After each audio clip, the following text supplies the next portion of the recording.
అనగా అనగా ఒక నవాబు. ఆ నవాబుకు ఒక్కడే కొడుకు, ఒక్కడే కూతురు. కొడుకు చాలా సాహసి. మిన్నులే విరిగి మీదపడ్డ జంకేవాడు. పేరు జహనారా.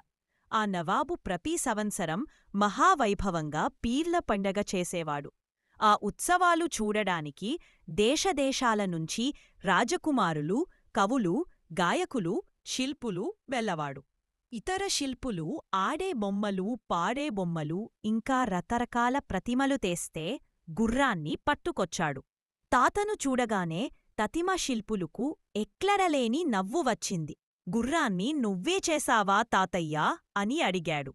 ఈ కూతు ఆడే బొమ్మలు, పాడే బొమ్మలు, ఇంకా రకరకాల ప్రతిమలు తేస్తే తాతను గుర్రాన్ని ఈ పాత్రకు కాలేపడ్డాడు అన్నాడు నవ్వుకుండా మరొక శిల్పి. తాతకు కోపం వచ్చింది.